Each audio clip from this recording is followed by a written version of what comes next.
In the last video, we talked about some of the skills that artists develop while they're pursuing that lifestyle that sort of start to work against them as they try to pursue something a little bit more normal.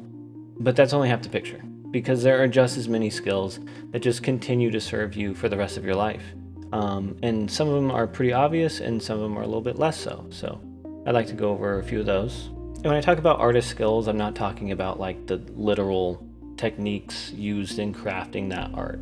I'm talking about the kind of more passively gained skills from the pursuit itself.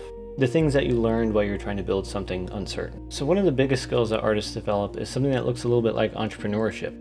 Because when you decide to take art seriously, there usually isn't a clearly defined path.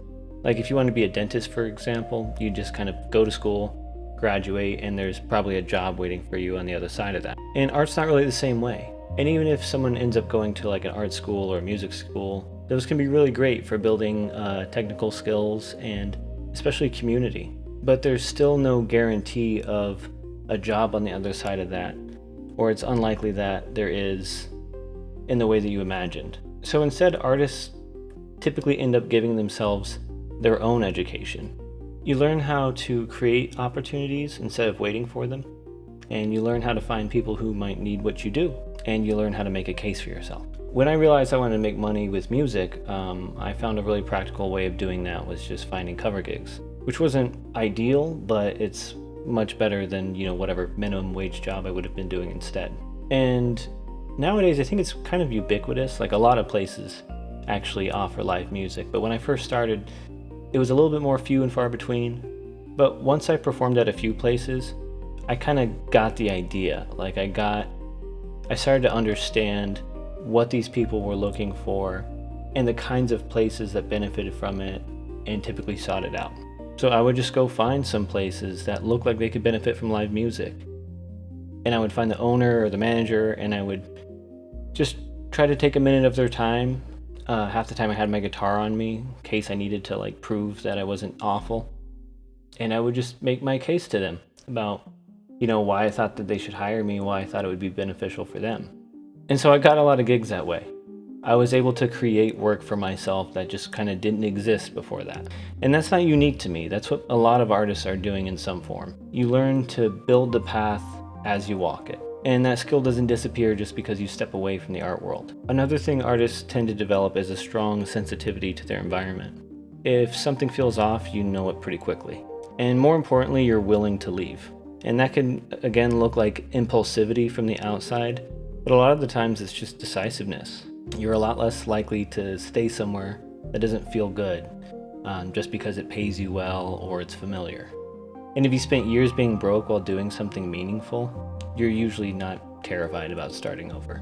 So that gives you flexibility and it gives you resilience. It also keeps you from wasting long stretches of your life in places where you know you don't belong. Probably one of the most important skills an artist develops is emotional literacy. At the end of the day, art is just a form of self-expression, and self-expression is a skill. It's not something that people are just born with. And if you want to make something that resonates with people, you have to get honest about your own internal experience. That means noticing what you feel and naming it, trying and failing to express it clearly. And pretty much everybody does this badly at first. Artists just tend to stick with it a lot longer. And over time, that changes the way you communicate. You get more comfortable being vulnerable and more direct, and you're less afraid to speak on what's actually happening rather than what's expected. And that shows up everywhere. It's in relationships, friendships, conflict, collaboration, and it also makes it really obvious when someone isn't doing that work. Not in a judgmental way, just in a clarifying kind of a way. You can tell when interest is genuine or transactional. You can tell when someone's avoiding themselves, and you tend to build fewer relationships, but like much deeper ones. And a lot of these skills aren't immediately profitable, but unprofitable doesn't mean useless. It just means they're context dependent. Self-expression, emotional awareness, adaptability, these aren't skills you just kind of plug directly into a paycheck, but they shape how you move through the world, how you generate trust, how you generate ideas, and how you respond when everything falls apart. I don't actually think that there's a single skill that artists, or any person for that matter, develops that you could truly say is useless. Some of them just wait longer to be called upon.